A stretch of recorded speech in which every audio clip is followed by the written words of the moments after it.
সাল্লাল্লাহু আলাইহি ওয়াসাল্লামের জলিলুল কদর একজন সাহাবী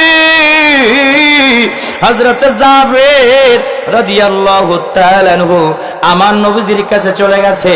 আমার নবীজি যখন পরীক্ষা খনন করতেছে, আমার নবীজি সাল্লাল্লাহু আলাইহি ওয়াসাল্লামের কাছে গিয়ে দেখে আমার নবীজি সাল্লাল্লাহু আলাইহি ওয়াসাল্লাম কত কষ্ট করে সাহাবীদেরকে নিয়ে পরীক্ষা খনন করতেছে। আমার নবীজি যখন পাথর ভাঙে, এমন সময় জুব্বা মোবারক, পাঞ্জাবি মোবারক, কাপড় মোবারক হালকা একটু উঠে গেছে। আর হযরত জাবের রাদিয়াল্লাহু তাআলা আনহু পেটের দিকে তাকায় দেখে আমার মায়ার নবীজি সাল্লাল্লাহু আলাইহি ওয়াসাল্লামের পেট মোবারকে পাথর বাঁধা আছে। নবীর আশিকের দল হযরত জাবের রাদিয়াল্লাহু তাআলা আনহুর মন খারাপ হয়ে গেল। ডাক দিয়া বলে, ইয়া রাসূলুল্লাহ, নবী গো, আমি আপনাকে মেহমানদারি করতে চাই। ইয়া রাসূলুল্লাহ, ইয়া হাবিবাল্লাহ, আমি জাবের তাকে দেখলাম আপনার পেট মোবারকে 3টা পাথর বাঁধা আছে রে। ইয়া রাসূলুল্লাহ, আমি আপনাকে আমার বাসায় আমি একদিন খাওয়াইতে চাই। আমার নবীজি বলে, ও সাহাবী জাবের, যাও যাও, তোমার দাওয়াত আমি নবীজি কবুল করে নিলাম। জোরে বলেন সুবহানাল্লাহ।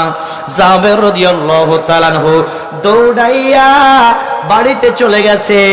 বিবিকে ডাক দিয়া বলে, ওগো আমার স্ত্রী, শোনো, ছোট যে এই বকরির বাচ্চাটা আছে আর যে অল্প জব আছে, ওই ছোট বকরিটা ধরো, জবাই করে দেই।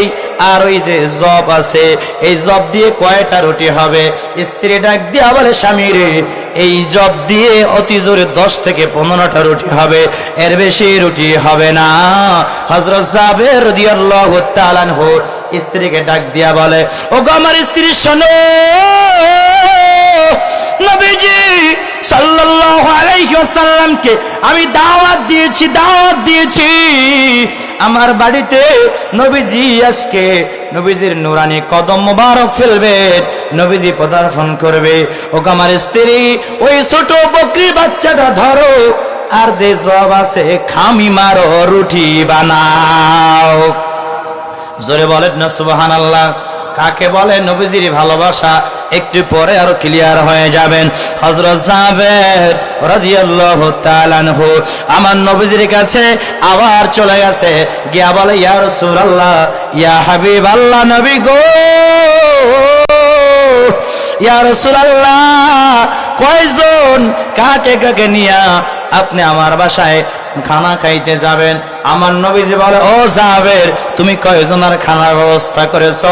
জাবের রাদিয়াল্লাহু তাআলা আনহু বলে, ইয়া রাসূলুল্লাহ, ইয়া হাবিবাল্লাহ, নবী গো, আমি 10 থেকে 15 জন সাহাবীর জন্য খানার আয়োজন করতে পারবো। আমার নবীজি বলে, ও জাবের, যাও যাও, বাড়িতে চলে যাও, খানার আয়োজন করো। আমি 10 জন নিয়ে নয়, এখানে যতগুলো আমার সাহাবী আছে সবাইকে নিয়ে তোমার বাড়িতে খাবার খাওয়ার জন্য যাব। জোরে বলেন সুবহানাল্লাহ। জাবের রাদিয়াল্লাহু তাআলা আনহু আর কোনো কথা বলে না, আর কোনো কথা বলে না, দৌড়াইয়া বাড়িতে চলে গেছে। গিয়া বলে, ওগো আমার স্ত্রী, শোনো, নবীজি বলছে, নবীজি বলেছে 10 জন সাহাবী নিয়ে আমার নবীজি আসবে না। যতগুলো সাহাবী পরীক্ষা খনন করতেছে সবাইকে নিয়ে মায়ার নবীজি আমার বাসায় খানা খাওয়ার জন্য আসবে। স্ত্রী ডাক দিয়া বলে, স্বামী রে, যেই নবীজি সাল্লাল্লাহু আলাইহি ওয়াসাল্লাম রাহমাতাল লিল আলামিন, ওই নবীজি যেহেতু বলছে সবাইকে নিয়ে খানা খাওয়ার জন্য আসবে, যদিও আমরা 10 জনের জন্য আয়োজন করব, আমার বিশ্বাস আছে আমার মায়ার নবীজি সমস্ত সাহাবীদেরকে 10 জনের খাবার দিয়া খাওয়ায়া দিবে। জোরে বলেন না সুবহানাল্লাহ। আহা, কাকে বলে ভালোবাসা, ভালোবাসা, ভালোবাসা। আর আমরাই বা কেমন ভালোবাসি। এবার হযরত জাবের রাদিয়াল্লাহু তাআলা আনহু ওই বকরির বাচ্চাটা হাতের মধ্যে নিলেন। স্ত্রী এবং জাবের রাদিয়াল্লাহু তাআলা আনহু দুইজনে মিলে ওই বকরির বাচ্চাটাকে ঘরের পিছনে নিয়ে জবাই করে যখন দেয়, জাবের রাদিয়াল্লাহু তাআলা আনহুর দুইজন ছোট ছোট বাচ্চা, দুইজন কলিজার টুকরা ছেলে সন্তান পাশে দাঁড়াইয়া দেখে মা বাবা কিভাবে বকরির বাচ্চা জবাই করে, কিভাবে রক্তগুলো প্রবাহমান হয়। এইভাবে ছোট বাচ্চাগুলো তাকায় তাকায় দেখে। মা বাবা যখন বকরির বাচ্চা জবাই করে গোস্ত ঘরের মধ্যে নিয়ে গেল, বড় ভাই ছোট ভাইকে ডাক দিয়া বলে, ও ভাই, আমরা তাকায় দেখলাম মা বাবা মিলে এই বকরি বাচ্চাটার গলার উপরে যখন ছুরি চালায় দিছে রে, আমরা তাকায় দেখলাম রক্ত বের হয়েছে, লাল লাল কি যেন রং বের হয়েছে। ও ছোট ভাই, তুই নিচে শুয়া পড়, তোর গলার উপর দিয়া আমি বড় ভাই ছুরি চালায় দিব, দেখি ওই রকম লাল রঙের রক্ত বের হয় কিনা, লাল রং বের হয় কিনা দেখি, একটু দেখি। আহারে বুঝে না, ছোট মানুষ বুঝে না। ছোট ভাইকে যখন শোয়া দিছে, ছোট ভাইয়ের গলার উপর দিয়া ছুরি চালায় দিছে রে। যখন ছুরি চালায় দিছে, ছোট ভাই যখন আওয়াজ করে, আহারে কাটা কবুতরের মতো লাফায়। বড় ভাই বুঝতে পেরেছে ছোট ভাইকে তো দুনিয়ার থেকে বিদায় করে দিল। বড় ভাই ভয়ে পালায়ন করে। এমন সময় মা ঘরের পিছনে এসে দেখে ছোট সন্তানের গলা কাটা দেহ পড়ে আছে, শরীর পড়ে আছে। বড় সন্তান দৌড়ায় পালায়ন করতে গিয়া আছাড় খেয়ে পড়ে বড় সন্তানও দুনিয়া থেকে বিদায় নিয়ে চলে গেছে। আহারে, আমার মায়ার নবীজি সাল্লাল্লাহু আলাইহি ওয়াসাল্লাম ওই দিন হযরত জাবের রাদিয়াল্লাহু তাআলা আনহুর ঘরে খানা খাওয়ার জন্য আসবে। ওই দিনই এমন ঘটনা, হযরত জাবের রাদিয়াল্লাহু তাআলা আনহুর স্ত্রী ওই দুইজন সন্তানকে টেনে টেনে একটা পাটির মধ্যে পেঁচায়া ঘরের এক কিনারার মধ্যে রাইখা দিছে। স্বামীকে ডাক দিয়া বলে, ওগো আমার স্বামী, আল্লাহর সম্পদ আল্লাহ নিয়ে গেছে। হযরত জাবের রাদিয়াল্লাহু তাআলা আনহু বুঝে না স্ত্রী কি বলে। জাবের রাদিয়াল্লাহু তাআলা আনহুকে হাতটা ধরে ওই দুই সন্তানের লাশের কাছে স্ত্রী নিয়ে গেছে। স্ত্রী নিয়া যখন মুখটা খুইলা দিছে, তাকায়া দেখে হযরত জাবের রাদিয়াল্লাহু তাআলা আনহু, তাকায়া দেখে জাবের রাদিয়াল্লাহু তাআলা আনহুর দুইজন কলিজার টুকরা সন্তান জনমের মতো ঘুমায়া রইছে। আরে জাবের রাদিয়াল্লাহু তাআলা আনহু চোখের পানি ছেড়ে দিয়ে কান্না করে। স্ত্রী ডাক দিয়া বলে, স্বামী রে, তুমি কাঁদিও না, তুমি কাঁদিও না। আল্লাহর সম্পদ, আল্লাহর মাল আল্লাহ নিয়ে গেছে। আমার মায়ার নবীজিকে এই খবর দেওয়া যাবে না। আমাদের দুইজন সন্তান যে দুনিয়া থেকে বিদায় নিয়ে চলে গেছে, এই কথা আমার মায়ার নবীজির কাছে কোন রকম পৌঁছানো যাবে না। তাহলে আমার মায়ার নবীজি আমার ঘরে দাওয়াত খাইতে আসবে না, কারণ আমার মায়ার নবীজি তো 3 দিন ধরে না খায়া রইছে। আমার মায়ার নবীজির পেটের মধ্যে পাথর বাজছে। আমার নবীজি সাল্লাল্লাহু আলাইহি ওয়াসাল্লাম এবার সমস্ত সাহাবীদেরকে নিয়ে খানা খাওয়ার জন্য চলে এসেছে। সবাই যখন খানা খাওয়ার জন্য বসেছে, আমার নবীজি ডাক দিয়া বলা, ও জাবের, তোমরা কেউ পাতিলার কাছে যাইবা না, ঢাকনা উল্টাইবা না। এই পাতিলার কাছে আমি নবীজি বসবো, বৈশা আমি নবীজি সবাইকে খাদিমদারি করব। আহা হা, জোরে বলেন না সুবহানাল্লাহ। আমার নবীজি কেমন রাহমাতাল লিল আলামিন দেখেন, আর কেমন আশিক রাসূল হওয়া লাগবে এই হাদিস থেকে আপনারা স্পষ্ট হয়ে যাবেন। আমার নবীজি ডাক দিয়া বলে, রে জাবের, কেউ তোমরা পাতিলার কাছে যাইবে না, ঢাকনা উল্টাইবে না, ঢাইকা রাখো। আর আমার নবীজি সমস্ত সাহাবীদেরকে বসায় দিলেন, আর ডাক দিয়া বলো, সাহাবীরা সবাই পেট ভরে খাইবা, কিন্তু একটা শর্ত আছে, একটা শর্ত আছে। এই যে বকরির গোশত খাইবা, হাড্ডিতে কেউ কামড় দিবা না। জোরে বলেন না সুবহানাল্লাহ। কিসে কামড় দিবা না? কেউ হাড্ডি চাবাইবা না, হাড্ডিতে কেউ কামড় দিতে পারবা না। সাহাবায়ে কেরামরা বলে ইয়া রাসূলুল্লাহ, ইয়া হাবিবাল্লাহ, ঠিক আছে ঠিক আছে, আমরা হাড্ডিতে কামড় দিব না, হাড্ডিগুলো আমরা সব এক জায়গায় করে রাখবো। আমার নবীজি পাতিলার কাছে বসে গেল। আমার নবীজি নুরানি হাত মোবারক ঢুকায়া দিয়া পাতিলা থেকে রুটি বের করে সাহাবীদেরকে দেয়, গোস্ত নেই, সাহাবীদেরকে দেয়। খাওয়াইতে খাওয়াইতে খাওয়াইতে খাওয়াইতে 1400 সাহাবীদেরকে খাওয়ায়া ফালাইছে। জোরে বলো সুবহানাল্লাহ। আমার নবীজি জাবের রাদিয়াল্লাহু তাআলা নুকে ডাক দিয়া বলে, আরে জাবের, এবার পাতিলার ঢাকনা উঠাও, দেখো খাবার কতটুকু আছে। জাবের রাদিয়াল্লাহু তাআলা আনহু পাতিলার কাছে যাইয়া ঢাকনা যখন উল্টাইছে, দেখে যে রকম গোস্ত ওরকমই আছে, যে রকম রুটি ওই রকমই রুটি পড়ে আছে। জোরে বলেন সুবহানাল্লাহ। ওয়া মা আরসালনাকা ইল্লা রাহমাতাল লিল আলামিন। আমার আল্লাহ সূরা আম্বিয়ার 107 নম্বর আয়াতের মধ্যে বলেছেন, আমি আল্লাহ আমার হাবিবকে তামাম দুনিয়াবাসীর জন্য রহমত স্বরূপ পাঠিয়েছি। জোরে বলেন না সুবহানাল্লাহ। আমার নবীজির নুরানি হাত মোবারক দিয়া যেখানে স্পর্শ করেছে রহমতে ভরপুর হয়ে গেছে। জোরে বলেন না সুবহানাল্লাহ। আমার নবীজি সাল্লাল্লাহু আলাইহি ওয়াসাল্লামকে জাবের রাদিয়াল্লাহু তাআলা ডাক দিয়া বলে, ইয়া রাসূলুল্লাহ, ইয়া হাবিবাল্লাহ, নবী গো,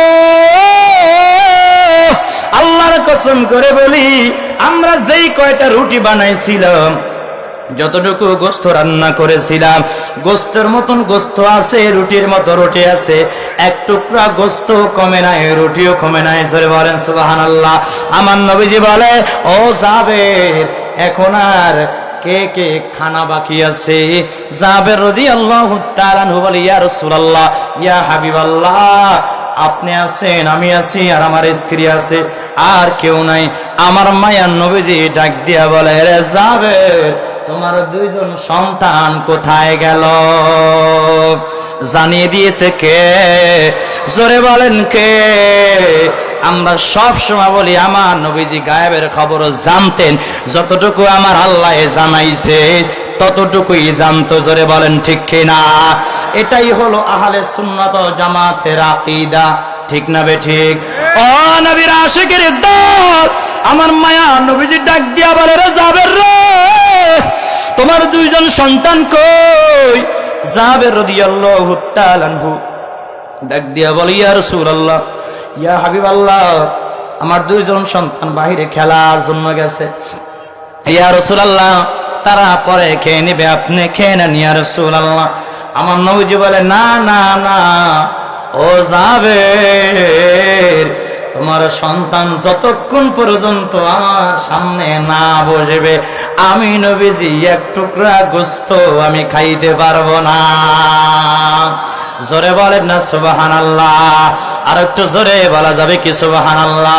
জাবের রাদিয়াল্লাহু তাআলা আনহু বড় অসহায় হয়ে গেছে।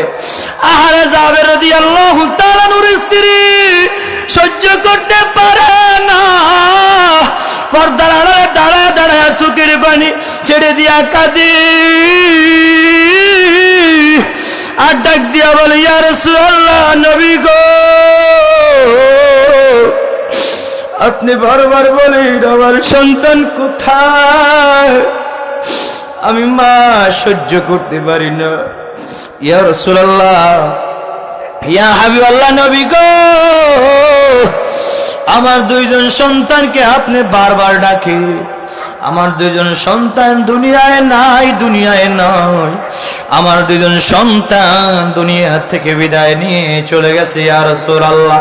সব ঘটনা যখন খুলে বলল, আমার নবীজি সাল্লাল্লাহু আলাইহি ওয়াসাল্লাম হযরত জাবের রাদিয়াল্লাহু তাআলা আনহুকে ডাক দিয়া বলে, এ জাবের, যাও যাও, তোমার সন্তান যেখানে তোমরা রাইখা দিছো ওইখানে চলে যাও, আর গিয়া বলো আল্লাহর হুকুমে আমি নবীজি ওদেরকে ডাকতেছি। জোরে বলো সুবহানাল্লাহ। হযরত জাবের রাদিয়াল্লাহু তাআলা ডাক দিয়া বলে, নবী গো, আমার সন্তান তো দুনিয়ায় নাই, আর আপনার নাম নিয়ে যদি ডাক দেই কেমনে আসবে? আমার নবীজি বলো, জাবের যাও, তুমি যা শিখাই দিয়েছি সেটা গিয়ে বলো। জাবের রাদিয়াল্লাহু তাআলা ওই যে দুইজন সন্তানকে পাটির মধ্যে রক্তাক্ত অবস্থায় পেঁচায় রাখছে, ওইখানে গিয়ে আস্তে করে পাটি সরায়া যখন আল্লাহর নাম নিয়ে, আমার নবীজির নাম নিয়ে ডাক দিয়েছে, সাথে সাথে দুইজন সন্তান জীবিত হয়ে ইয়া রাসূলুল্লাহ বলে আমার নবীজির কাছে হাজির হয়ে গেছে। জোরে বলো সুবহানাল্লাহ। ও নবীর আশিকের দল, আমার নবীজিকে এই ক্ষমতা দান করছে কে? আরো জোরে বলো কে? সম্মান দিয়েছে কে? ইজ্জত দিয়েছে কে? পাওয়ার দিয়েছে কে? এই জন্যই তো কাল কিয়ামতের ময়দানে আমার নবীজি যতক্ষণ পর্যন্ত সুপারিশ না করবে, কেউ আল্লাহর জান্নাতে যাইতে পারবে না। ঠিক কিনা জোরে বলো।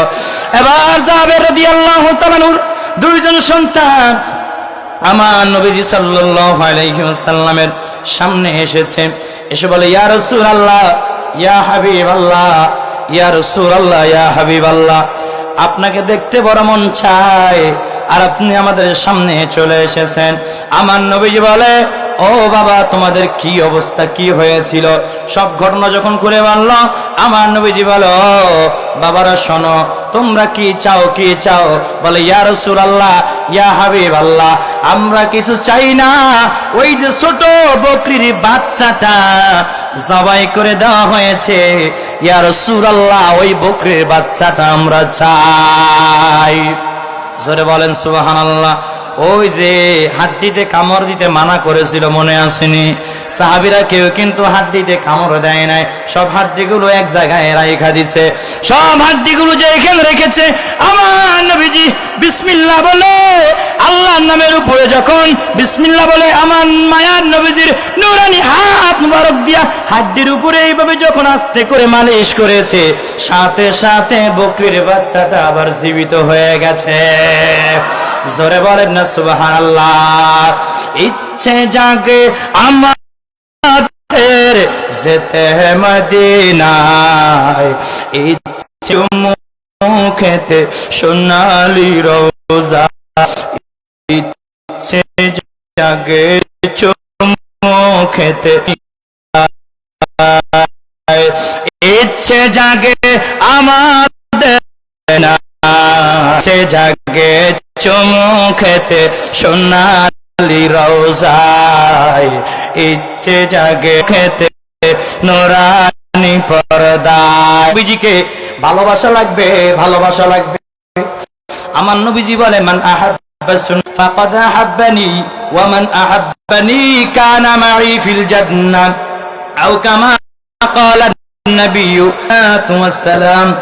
আমার মায়ার নবীজি বলে, যেই ব্যক্তি আমার একটা সুন্নতকে জিন্দা করলো, আমার একটা সুন্নতকে গলার মালা বানায় নিল, সে যেন আমাকে ভালোবাসলো, আর যে আমাকে ভালোবাসবে সে আমাকে জান্নাতের মধ্যে যাবে। সুবহানাল্লাহ।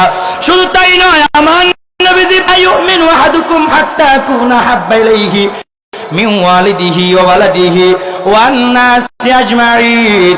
আমার নবীজি বলে, তোমরা ততক্ষণ পর্যন্ত ঈমানদার হতে পারবে না যতক্ষণ পর্যন্ত তোমাদের জীবনের চাইতে আমি নবীজিকে বেশি ভালো না বাসবা।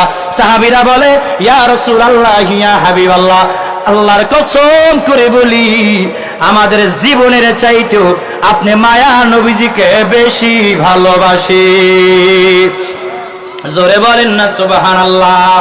ও নবীর আশিকের দল, আমার নবীজি বলে, মান আতাআনি দাখালাল জান্নাহ, যে আমাকে অনুসরণ করলো সে জান্নাতে যাবে। একটু জোরে বলেন না সুবহানাল্লাহ। ও নবীর আশিকের দল, আমার নবীজিকে কেমন ভালোবাসা লাগবে, একটু গভীর মনোযোগ দিয়ে শোনা লাগবে। আম্মা জান খাদিজাতুল কুবরা রাদিয়াল্লাহু তাআলা আনহা আমার নবীজিকে কেমন ভালোবাসতো। ও পর্দার অন্তর আড়ালের মা, আমার নবীজিকে আম্মাজান খাদিজাতুল কুবরা রাদিয়াল্লাহু তাআলা আনহা কেমন ভালোবাসতো।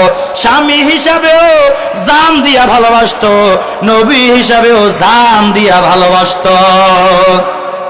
আম্মাজান খাদিজাতুল কুবরা রাদিয়াল্লাহু তাআলা আনহা আমার নবীজিকে এত বেশি ভালোবাসতো। আম্মাজানের বয়স ছিল 40 বছর, আমার দয়াল নবীজির বয়স ছিল মাত্র 25 বছর। কিন্তু আম্মাজান খাদিজাতুল কুবরা রাদিয়াল্লাহু তাআলা আনহা কখনো বুঝতে দেয় নাই আম্মাজানের বয়সে 40 বছর এত বেশি মন জয় করে চলেছে। শুধু তাই নয়, আম্মাজান খাদিজাতুল কুবরা রাদিয়াল্লাহু তাআলা আনহা যখন আমার মায়ার নবীজির সঙ্গে বিবাহ বন্ধনে আবদ্ধ হয়, হাজার হাজার টাকার মালিক ছিল। আবদ্ধ হওয়ার পর সব টাকা পয়সাগুলো আল্লাহর রাস্তায় দান করে দিয়েছে। জোরে বলেন না সুবহানাল্লাহ।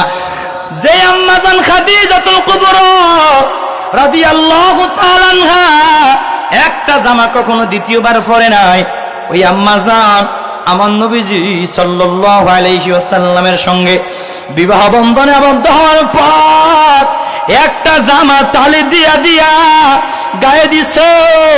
আমার নবীজি সাল্লাল্লাহু আলাইহি ওয়াসাল্লাম খেয়াল করে দেখে যে খাদিজাতুল কুবরা রাদিয়াল্লাহু তাআলা আনহার জামার মধ্যে কতগুলো তালি আছে, কিন্তু কখনো আমার নবীজির কাছে একটা নতুন জামা চায় না।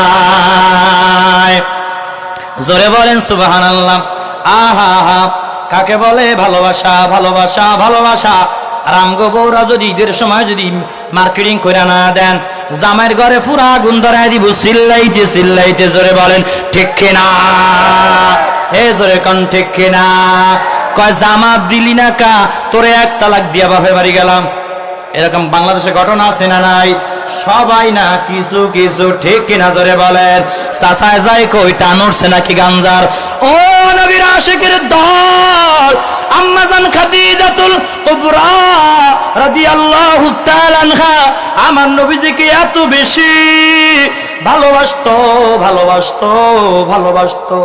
আম্মাজান খাদিজাতুল কুবরা রাদিয়াল্লাহু তাআলা আনহা অপেক্ষা করতেন খাবার নিয়া, যতক্ষণ পর্যন্ত আমার মায়া নবীজি হুজরা খানায় না যাইতো আম্মাজান এক গ্লাস পানিও পান করতেন না। সুবহানাল্লাহ, জোরে বলেন। আর আমগো বউরা যদি কর এই আইতে রাত 12টা বাজবে, ও জনমের খাওয়া খাইয়া এমন বেডরুমে ঘুম দিবে, নাইলে টিভি নিয়ে স্টার জলসা জি বাংলা নিয়ে বিজি হয়ে যাবে। আপনি আইসা কলিং বেল চাপতে চাপতে চাপতে চাপতে কলিং বেল বন্ধ হয়ে যাবে, কিন্তু বউর ঘুম মোড়ে ভাঙ্গে না। আছে না নাই? কোন রকম যদি দরজা খুইলা দেয়, লইয়া খাও। স্বামী গেছে ভাতের পাতিলার কাছে গিয়া দেখে ভাত তরকারি সব ঠান্ডা বরফ হয়ে গেছে। আছে না নাই? এই সমস্ত স্ত্রী যারা স্বামীর খেদমত করে না, স্বামীকে ভালোবাসে না, স্বামীকে অবহেলা করে, স্বামীর মুখে মুখে তর্ক করে, জিদ দেখায়, এই সমস্ত স্ত্রীদের স্বামীরাই পরকীয়ায় লিপ্ত হয়। বউর কাছে শান্তি পায় না, বাইরে গিয়া শান্তি খুঁজে, যার কারণে স্বামীর চরিত্র নষ্ট হয়ে যায়। আর এই চরিত্র নষ্ট হওয়ার পিছনে যার পুরাপুরি হাত, সে আর কেউ নয়, ওই চরিত্রহীন পুরুষের স্ত্রী। জোরে বলেন ঠিক কিনা? একজন স্ত্রী চাইলে স্বামীকে ভালো বানাইতে পারে, কোনো ব্যাপারই না। আবার একজন স্ত্রী চাইলে স্বামীকে খারাপ বানাইতে পারে, কোনো ব্যাপারই না। ঠিক কিনা? জোরে বলেন। আহা হা, ওই সমস্ত মা বোনদেরকে বলবো, আমার আম্মাজানেরা মনোযোগ দিয়ে শোনেন। আম্মাজান খাদিজাতুল কুবরা রাদিয়াল্লাহু তাআলা আনহা আমার নবীজিকে কেমন ভালোবাসতো, স্বামী হিসাবেও কেমন ভালোবাসতো, নবী হিসাবেও কেমন ভালোবাসতো। এক আলোচনায় দুইটা বিষয় বের হয়ে আসবে। আমার নবীজি সাল্লাল্লাহু আলাইহি ওয়াসাল্লাম যখন হেরা গুহায় ধ্যানমগ্ন অবস্থায় ছিল, যারা হজ করতে গিয়েছেন, হেরা পর্বতে যারা উঠেছেন, তারা দেখেছেন সিঁড়ি বেয়ে বেয়ে বেয়ে বেয়ে লাঠি ভর দিয়ে দিয়ে উঠতে হয়। উঠতে তাই কষ্ট হয়ে যায়, ঘাম ছুটে যায় এত বেশি উপরে, সিঁড়ি বেয়ে উঠতে কষ্ট হয়। আর আম্মাজানের সময় তো সিঁড়ি ছিল না, ওই খাড়া ঢালু পাহাড় বেয়ে বেয়ে বেয়ে বেয়ে আম্মাজান খাদিজাতুল কুবরা রাদিয়াল্লাহু তাআলা আনহা প্রতিদিন আমার মায়া নবীজির জন্য খাবার নিয়ে যাইতো, খাবার নিয়ে যাইতো, খাবার নিয়ে যাইতো। আমার মায়া নবীজিকে খাবার নিয়ে দেয়। শেষের দিন আম্মা জান অসুস্থ হয়ে গেল, আর ওই পাহাড় বেয়ে উঠতে পারে না, খুব বেশি কষ্ট হয়ে যাচ্ছে। অনেক কষ্ট করে ওই পাহাড় বেয়ে বেয়ে বেয়ে বেয়ে আমার নবীজির সামনে যখন গিয়েছে, আমার নবীজি আম্মা জানকে দেখে মুস্কি মুস্কি হাসে। আম্মা জান খাদিজাতুল কুবরা রাদিয়াল্লাহু তাআলা আনহা মন খারাপ করে ফেলেছে, ডাক দিয়া বলে, ইয়া রাসূলুল্লাহ, ইয়া হাবিবাল্লাহ, নবী গো, আপনি আমার কষ্ট দেখে হাসে। আমি এতদিন পর্যন্ত এই খারাপ পাহাড় বেয়ে বেয়ে বেয়ে আপনার জন্য খাবার নিয়ে আসছি।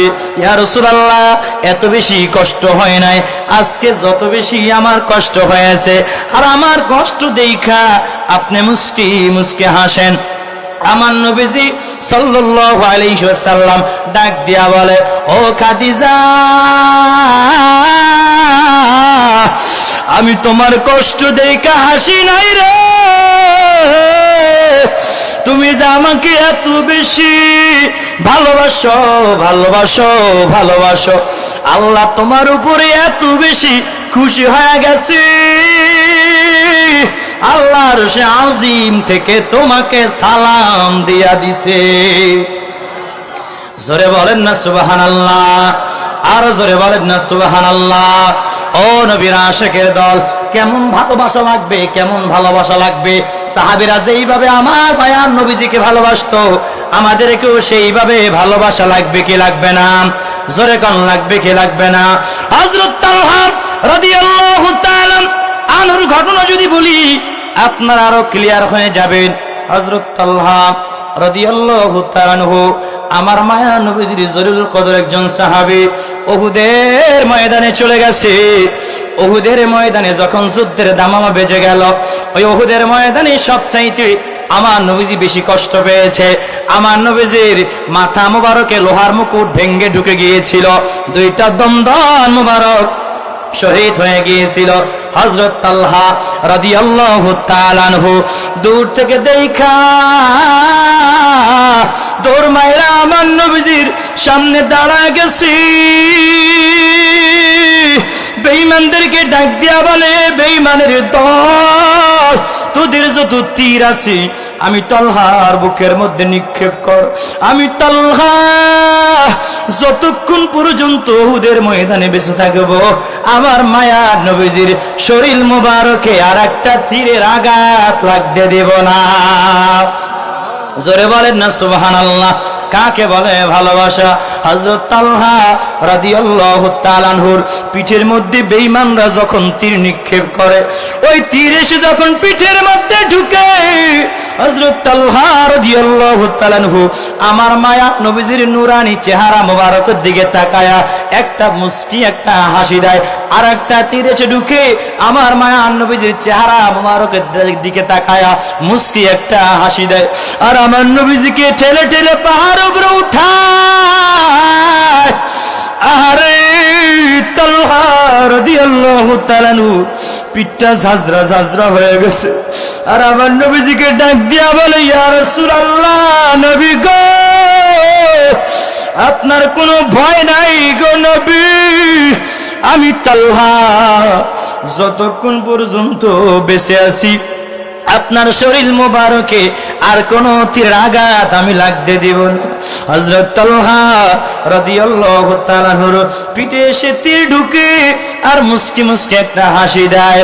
আমার নবীজির চেহারা মোবারকের দিকে তাকায়া তালহা এটাই বুঝাতে চাই, ইয়া রাসূলুল্লাহ, বেঈমানরা যখন আমার পিঠের মধ্যে তীর নিক্ষেপ করে, তীরে যন্ত্রণার অনুভব হয় না, আপনার নূরানি চেহারা মুবারকের দিকে যখন তাকায়। হযরত খুবাইব রাদিয়াল্লাহু তাআলা আনহু আমার মায়ার নবীজিকে এত বেশি ভালোবাসতো, এত বেশি মোহাব্বত করত। একটু গভীর মনোযোগ দিয়ে শোনা লাগবে, তাহলে বুঝবেন নবীজির প্রেম কাকে বলে। হযরত খুবাইব রাদিয়াল্লাহু তাআলা আনহুকে বেঈমানরা গ্রেফতার করে নিয়ে গেল। বেঈমানরা গ্রেফতার করে নিয়ে যায় বন্দি একটা অন্ধকার ঘরের মধ্যে বন্দি করে রেখেছে। কয়েকদিন খাবার দেওয়ার পর আর কোনো খাবার দেয় না। কয়েক সপ্তাহ পর বেঈমানরা এসে বলে, ও খুবাইব, তোমার সিরিয়াল এসে গেছে, তোমাকে এখন শুলে চড়ানো হবে, ফাঁসির মঞ্চে তোমাকে ঝুলিয়ে দেওয়া হবে। হযরত খুবাইব রাদিয়াল্লাহু তাআলা আনহু একটু নার্ভাস ফিল করে না, একটু হতাশ হয় না। লা তাহজান, হতাশ হওয়া যাবে না। মুমিনরা কখনো হতাশ হয় না, হতাশ হয় না, কখনো হতাশ হয় না। আমার নবীজি সাল্লাল্লাহু আলাইহি ওয়াসাল্লামের সাহাবী হযরত খুবাইব রাদিয়াল্লাহু তাআলা আনহু মুস্কি হেসে দিয়ে বলে, এ বেঈমানের দল, মায়ার নবীজিকে ভালোবাসার কারণে, ইসলামকে ভালোবাসার কারণে, কোরআনের দাওয়াত দেওয়ার কারণে যদি আমাকে ফাঁসির মঞ্চে ঝুলতে হয়, আমি খুবাইব ফাঁসির মঞ্চে ঝুলতে রাজি আছি, আমার কোনো আপত্তি নাই। জোরে বলেন সুবহানাল্লাহ। কাকে বলে ঈমান, কাকে বলে নবীজির প্রেম, কাকে বলে ভালোবাসা, কাকে বলে আশিক রাসূল। হযরত খুবাইব রাদিয়াল্লাহু তাআলা আনহুকে এবার ওই বন্দি ঘর থেকে বের করে নিয়ে যাওয়া হলো। আমি যখন এই হাদিসটা পড়ি, আমার চোখের পানি আমি ধরে রাখতে পারি না। আহারে, হযরত খুবাইব রাদিয়াল্লাহু তাআলা আনহু কত বেশি অসহায় হয়ে গিয়েছিল। একজন সাহাবীও উপস্থিত ছিল না। হযরত খুবাইব রাদিয়াল্লাহু তাআলা আনহুকে বেঈমানরা হযরত খুবাইবকে ডাক দিয়া বলে, ও খুবাইব, তুমি কি চাও, তোমার শেষ ইচ্ছা বলো। খুবাইব রাদিয়াল্লাহু তাআলা আনহু বলেছিল, এ বেঈমানের দল, আমি কিচ্ছু চাই না, আমি 2 রাকাত নামাজ পড়তে চাই। জোরে বলেন সুবহানাল্লাহ। হযরত খুবাইবকে 2 রাকাত নামাজ পড়ার টাইম দেওয়া হয়েছিল। তাড়াতাড়ি করে হযরত খুবাইব রাদিয়াল্লাহু তাআলা আনহু নামাজ শেষ করে নিলেন। বেঈমানরা ডাক দিয়া বলে, ও খুবাইব, তুমি এত তাড়াতাড়ি কেন নামাজ শেষ করে নিলা? খুবাইব রাদিয়াল্লাহু তাআলা আনহু ডাক দিয়ে বলেছিল, এ বেঈমানের দল, আমি যদি নামাজ লম্বা করে দেই, কেরাত যদি লম্বা করে দেই, তোরা বেঈমানরা মনে করতি আমি নবীজির আশিক, আমি মৃত্যুকে ভয় পাই, আমি নবীজির সাহাবী, আমি মৃত্যুকে ভয় পাই, আমি ঈমানদার, আমি মৃত্যুকে ভয় পাই। তোমরা এটা উল্টাপাল্টা মন্তব্য করবা, বাজে বাজে মন্তব্য করবা, যেন তোমরা বাজে মন্তব্য না করতে পারো। এই জন্য আমি খুবাইব তাড়াতাড়ি নামাজ শেষ করে নিয়েছি। জোরে বলেন না সুবহানাল্লাহ। খুবাইব রাদিয়াল্লাহু তাআলা আনহুকে এবার একটা তক্তার উপরে শোয়া দেওয়া হলো। হাতের মধ্যে পেরাক মেরে দিয়েছে, ডান হাতের মধ্যে পেরাক মেরে দিয়েছে, বাম হাতের মধ্যে পেরাক মেরে দিয়েছে, পায়ের মধ্যে পেরাক মেরে দিয়েছে, কপালের উপরে খেজুর কাটা দিয়ে এইভাবে খোসায়া খোসায়া খোসায়া খোসায়া রক্তাক্ত করে ফেলেছিল। হযরত খুবাইব রাদিয়াল্লাহু তাআলা আনহু আর যন্ত্রণা সহ্য করতে পারে না, মাথাটা এইভাবে নিচের দিকে দিয়া রাখছে, মাথা উঁচু করতে পারে না, এত বেশি রক্ত ঝরে, দাড়ি ভিজে ভিজে রক্তগুলো টপ টপ টপ টপ করে জমিনের মধ্যে পড়ে। হযরত খুবাইব রাদিয়াল্লাহু তাআলা আনহু কেমন অসহায় হয়ে গেছে, মাথাটা এইভাবে নিচের দিকে ঝুঁকে গেছে। হযরত খুবাইব কত অসহায় হয়ে গেছে। ওই টাইমে বেঈমানরা ডাক দিয়া বলে, ও খুবাইব, একটা কথা যদি তুমি বলতে পারো, তোমার জবান থেকে তোমাকে বেকসুর খালাস করে দেওয়া হবে, তোমাকে আর হত্যা করা হবে না। হযরত খুবাইবকে ডাক দিয়া বলে, রে খুবাইব, তোমার জবান থেকে যদি তোমার নবীজিকে একটা গালি দিতে পারো, তোমাকে মুক্ত করে দেওয়া হবে।